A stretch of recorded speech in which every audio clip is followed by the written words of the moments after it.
in front of 33 million people.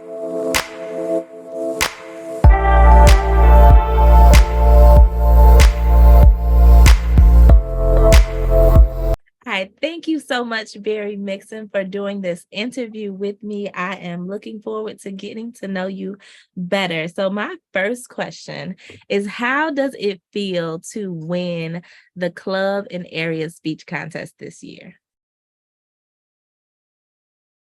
Hey, Chelsea. First of all, thank you for having me. Thank you for asking that question. People ask me that all the time. A lot of times because I've won, 6 district championships and all this other thing. It's the excitement is the same. The excitement is the same. Actually, it gets more intense because more and more. When I first started competing, people competed, but now it's like a lot of people are competing, and I think I was the first person to ever maybe compete in 2 and won 2. So now everybody's doing, 2 contests. And so people are hungry. And that's the thing. It's like the Super Bowl. It's like every year. So, and the question was club and area.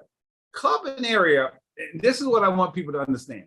Club and area, it feels wonderful. It does, especially if you never won before. But when you really get into it, club and area is cool. Club is easy because a lot of people don't want to compete, and those are your friends. They're like, oh, Barry, that's what, like, okay, no problem.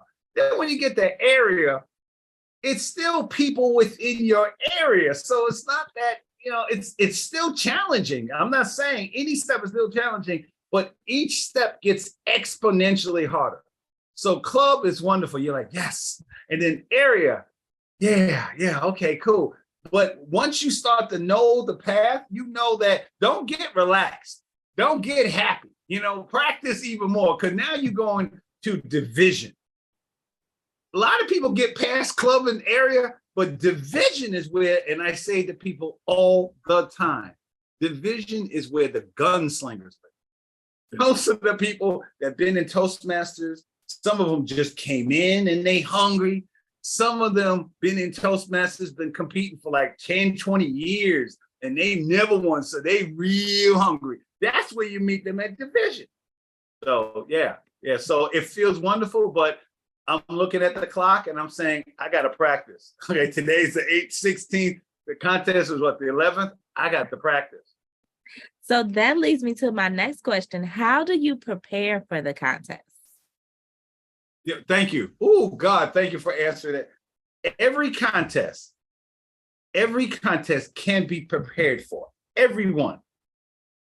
So let's start with evaluation.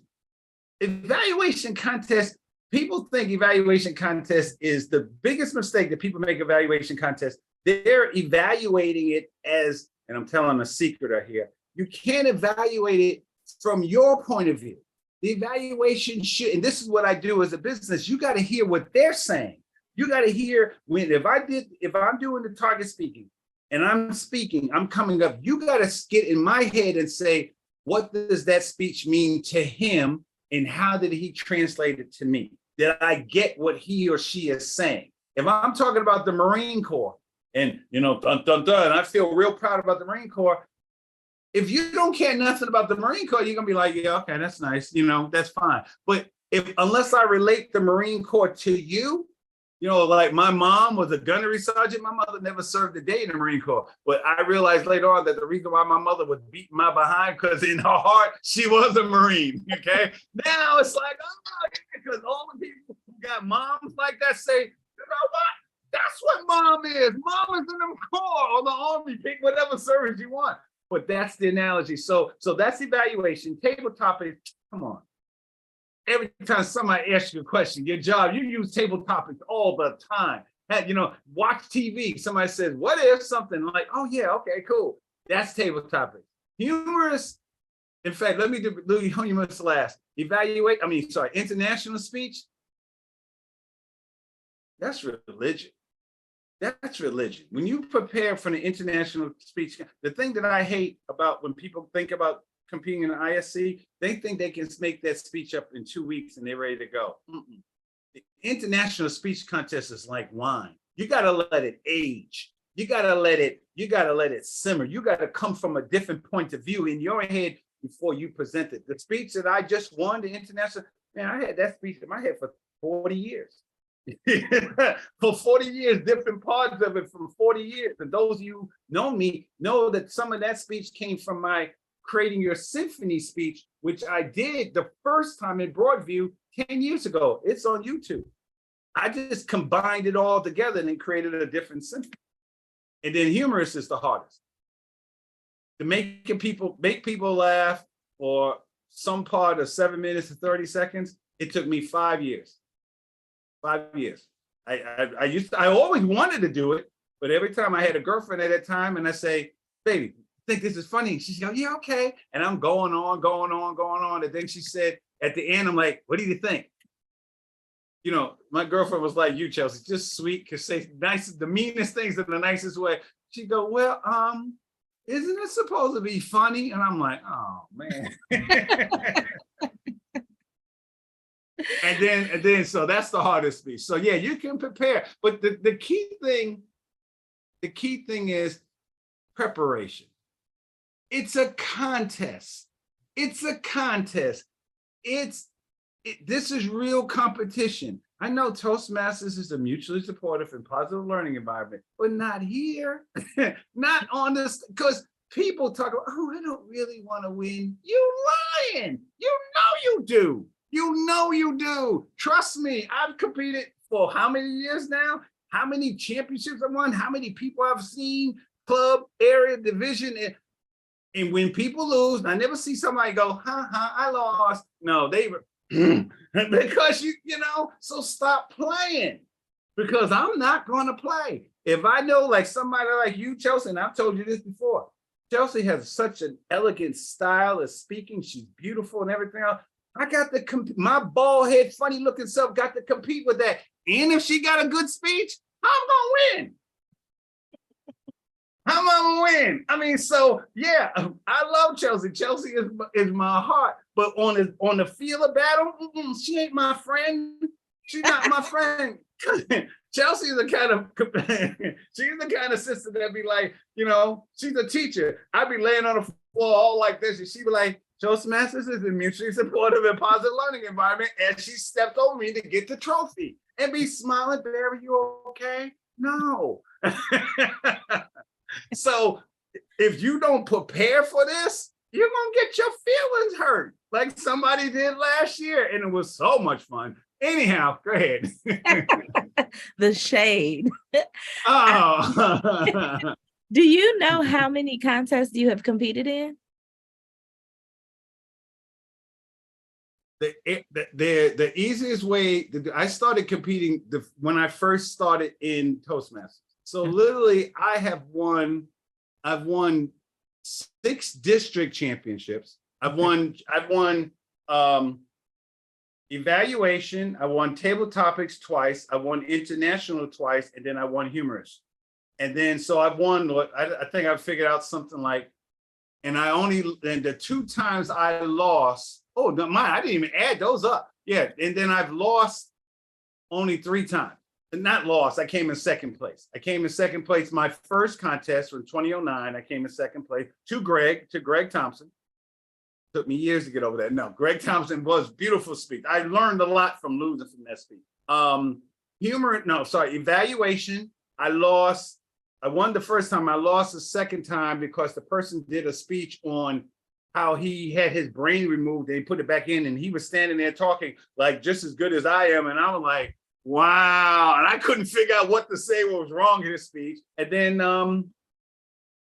there was another time I lost. I came in second place in division when I tried to redo so yeah, probably about 15 times, 15 different contests. In the 16 years, put it this way, in the 16 years I've been in Toastmasters total, I've competed 15 times.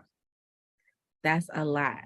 What made you first start? What piqued your interest in competing? That's how I came into Toastmasters. Long story short, I joined Toastmasters in October 2007. Because to you and I, Chelsea, was looking at the thing, I didn't realize I joined in 07. but I came back. '08 just went right past. I came back in 2009, January 2009. Carolyn Arthur was she had just finished her tour. I was in Christ Universal Temple, and they said, "Hey, there's this thing called the International Speech Contest." And I was like, I'm a competitive person. I like, even when I lose, even when I was a kid, I used to lose all the time. I always played for the championship of the world. So when they said International Speech Contest, I was like, ooh, that sounds kind of cool. Because I didn't think it was like just around here. I thought I was already in France. I'm like, oh God, international. And because this was I'm a big kid at heart. This is Toastmasters International. So I thought I'd be competing against Japanese people in Korea, whatever. So I joined up and I said, what's the worst that can happen? And I said, what should I talk about? They said, talk about something you really know about. And I was like, okay, there's nothing more. Other than the Marine Corps, the thing I really truly know about is Star Wars. So that's what I did. And when I won club, I couldn't believe it.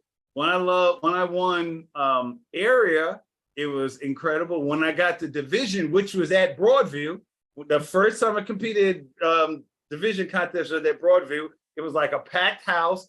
Ed Hearns was there. Bill Function, who God rest his soul, he died. And Ed had just won the world championship. And they were like, Barry, I think you can win the whole thing. And I'm like, and Carolyn Arthur was like, Barry, I really think you got it. And I was hooked. And what made me hooked was there's nothing like it in the world.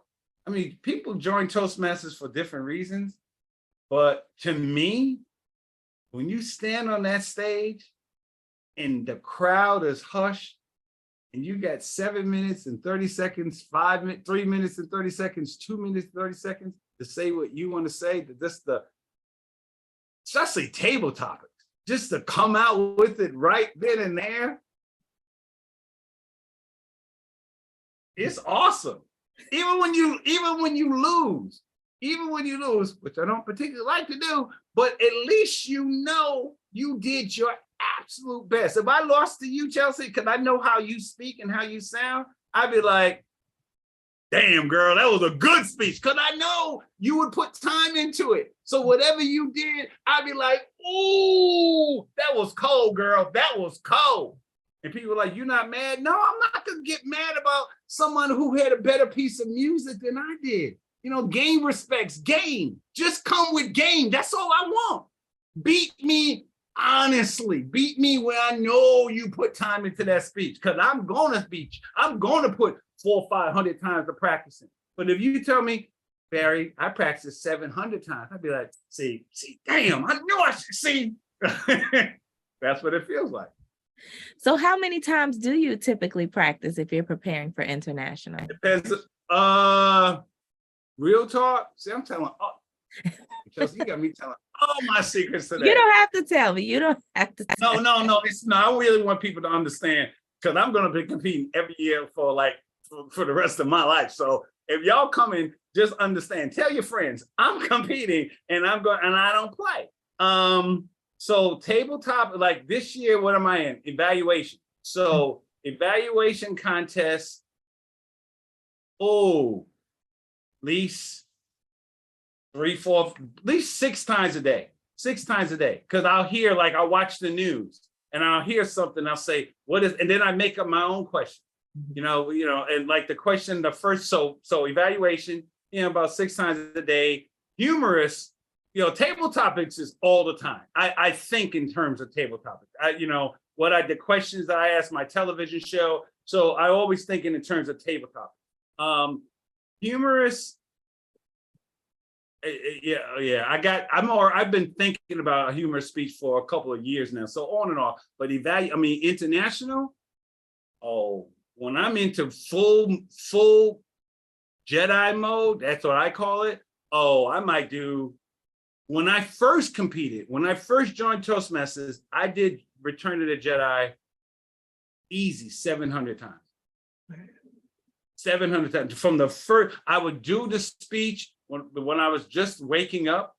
I would do the speech. I always wanted to do the speech before my feet hit the ground, because I heard something. Once you let that energy hit the ground, it goes back into the earth. So I would always do that. I would do it in the shower, in the kitchen, in the bathroom. walking down the street. Oh yeah, I mean the whole thing from the middle to the end, from the beginning to the middle to the middle to the end, back from the end. I would mix it up and just to see, because when you get on that stage, you're terrified because for 7, 10 minutes and 30 seconds, you get a chance to look real stupid.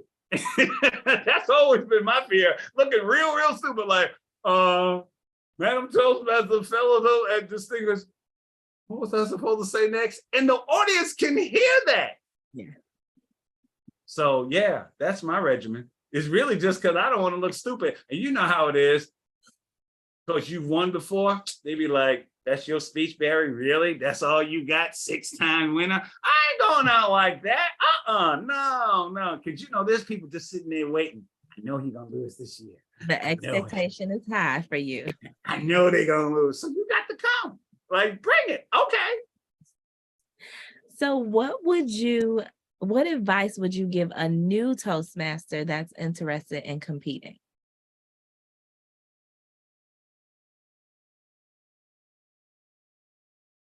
The best way, let me give you the advice that I tell my clients, I'll tell anybody, and it's really true.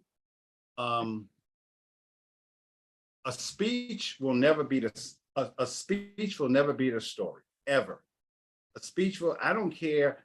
There's people out there right now who are competing, and I already know they're not going to win because the speech didn't come from here. You know, it's kind of like add water and stir speech. A story is, you're the only person that can tell that story. I don't even know who's listening to this, who's thinking about Toastmasters. But there's a story inside of you. Your mom, your dad, something you experienced, your child, something that you went through as a child or overcome. That's your story. And when you bring that story, when you flush that story out inside of you and share it with an audience, you know, the first time, you lost weight, how did it feel? The first time you knew that you can balance the first time you realized that your mother loved you, you know, that's a deep story. So yeah, bring that, especially if you're doing international. But if you're doing the other contest, watch. Everybody, listen to everybody. If you want to compete, here's the real secret. And it's not really, here's a secret, and I can tell the secret because it takes a long time to get it. Everybody has a sound. Everybody, the reason why I know for absolute fact, if I competed against Chelsea would be an awesome, I'm not just saying that because Chelsea, you know, I've said this to you. Chelsea has an energy.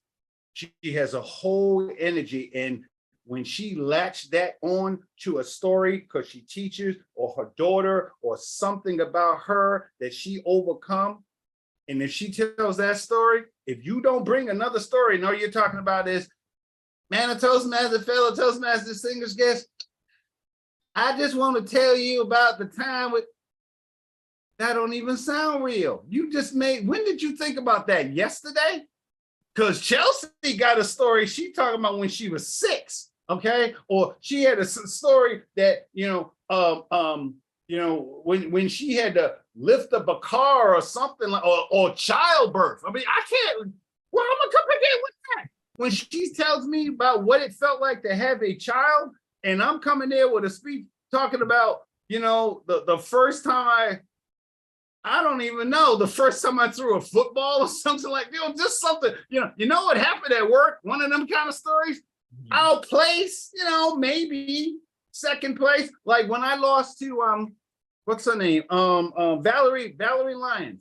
I was doing my Jedi speech the second time around. Valerie Lyons told a speech about the movie The Last Dragon. Remember the movie with the Testament and everything else? Oh, she no. told that from her heart. She had the whole audience to say, who am I? And they all said, they said, who's the dragon? And the whole audience said, you the dragon. That's when I knew I lost. I was like, okay, that's it. The whole audience was in her speech.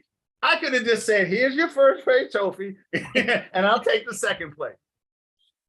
So bring a sound, because that's the most beautiful thing about Toastmasters. And I've done this in speeches. I've done this workshop. I'm going to do it the other night in another club.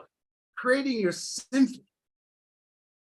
That's the best part of Toastmasters, creating to stand there and write down a speech, because you're not the same person when you started writing that speech, and by the time you practice and finish and you're not the same person anymore. You change every time, because if you can make your feelings correlate with what your words are, and the audience can feel that. When I did my ISC speech and I stood there on that stage, and when I said to be able to stand on the stage of your life, I'm tearing up just thinking about my own words, because I know what I felt when I said it. You can't beat that. You can't beat that. Definitely. And for those people, and for people who think you can't speak on Zoom, I'm speaking on Zoom, and I know you feel, you heard the break in my voice. I know you heard me. So as far as I'm concerned, I'm talking to everybody here. I can do my left, I can do my center, I can do my right, and you still feel me. So let me blow that whole theory out the way. Yes, it's nice to have people in front of you. But that's where the practicing, you imagine those people. My screen is over here, Chelsea. I'm just seeing Chelsea out the peripheral, okay? Because I don't have my screen set up, so I'm talking to all of you. That's what you got to bring, that level of preparation. Other than that, if you don't do that, just plan on going home empty-handed. Or you might get third place, but that's not impressive. There's only 3 people competing, so All right, so question, what are some achievements outside of being the master champion of D103? What are some achievements that you are proud of outside of that? Let me just show you one. Thank you, Chelsea, for answering that.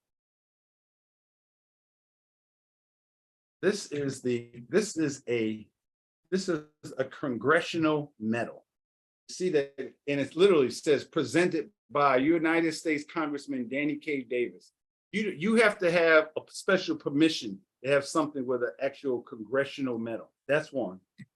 And then this is an Oscar. This is the real Oscar. The same place they make the Oscars. They make the Oscars here in Illinois. This is one of them. Okay, not for being an actor, although speaking, but this is the congressional I won the Global Congressional Teacher of the Year. And they serious when they put your name on it. And I got the chance to speak in front of 33 million people. That is all from Toastmasters. That is meant to be proud of, for sure. All right. Is there anything else over the past decade that you have personally done that you are proud of?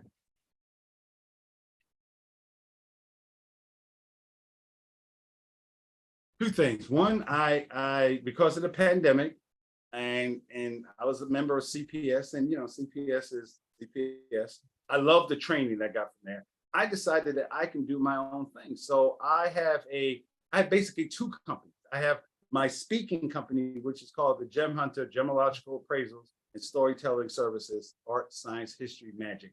And I have my television show that I do from that. It's called Gem Hunter Stories. It comes on Wednesdays at 9 o'clock now, new time. It's on YouTube, Facebook, E63, E60 TV. It's wonderful.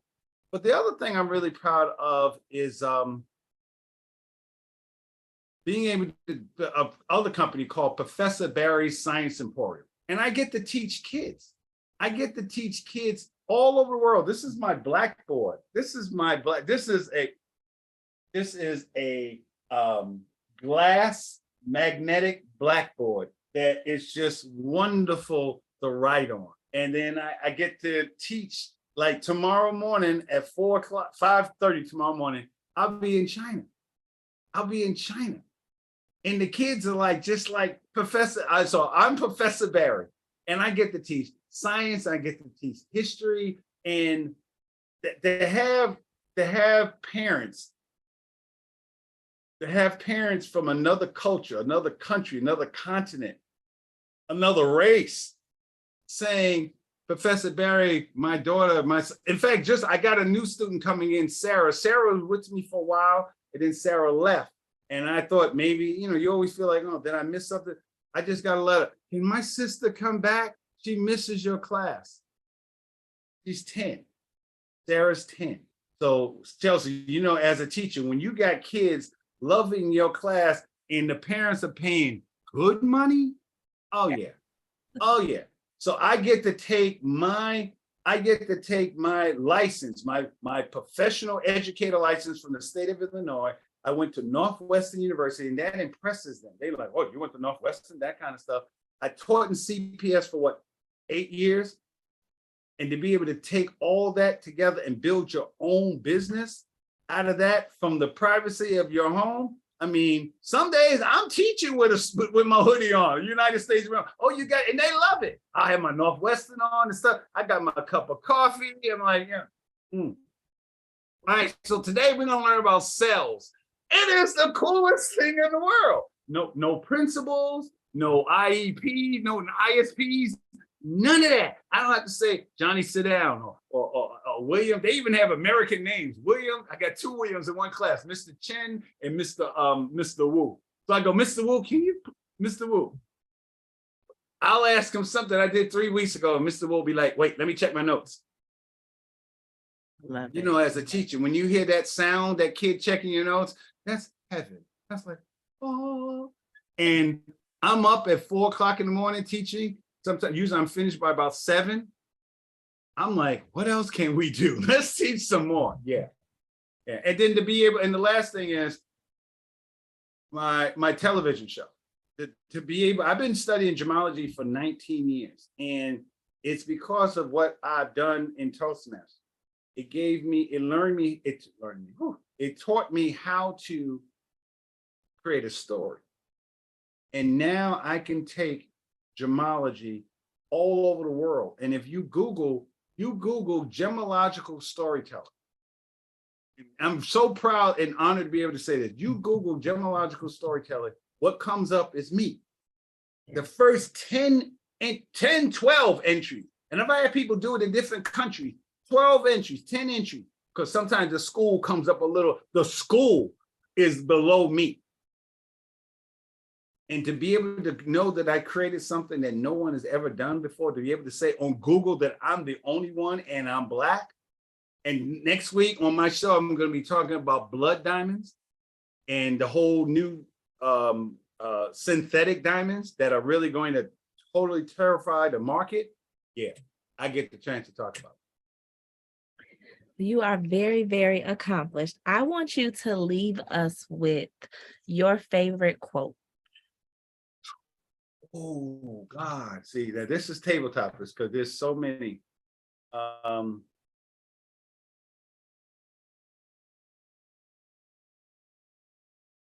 My favorite quote came from Buzz Aldrin. I met Buzz Aldrin, the second man on the moon.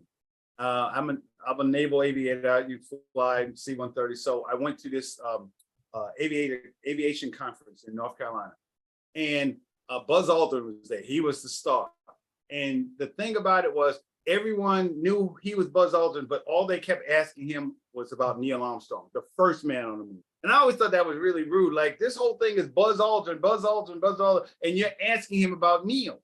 So because I'm Black and there weren't a whole lot of Black aviators around, I got in, and I got to ask him a question. And I said, Commander Aldrin, I said, can I ask you a question? He said, yes, young man. And I said, how did you feel when everybody was asking you about Neil Armstrong? Everybody was asking about Neil, and he wasn't bothered at all. And I said, how did you feel for real? And he looked me straight in the eye and he said, let me tell you something, young man, that I want you to never forget. And I'm sitting there like a little kid, like, what? He said, you don't have to be well known to be the best. You don't have to be well known to be the best. And that is what I think about when I prepare for contests. It ain't about the trophies. This is nice. This sits somewhere and it's all nice. And I got, I don't know, what, 40 of them, I guess.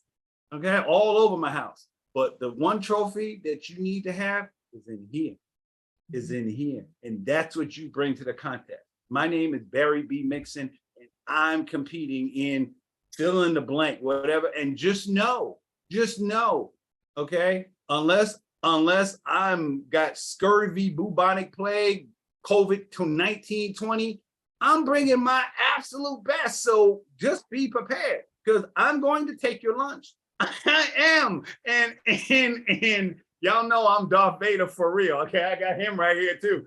So yeah, just because that's what he was saying. You don't have to be well known to be the best. So no matter what they do, know what you bring it. And that's what has pushed me all my life. Thoughts like that. Buzz Aldrin. Well, Barry, thank you so much for taking the time out and letting me do this interview. It was a pleasure getting to know you more, and I look forward to seeing you compete in the division contest and then the district contest. Go. Two words I got to say. Two things: Broadview Toastmasters and halfways.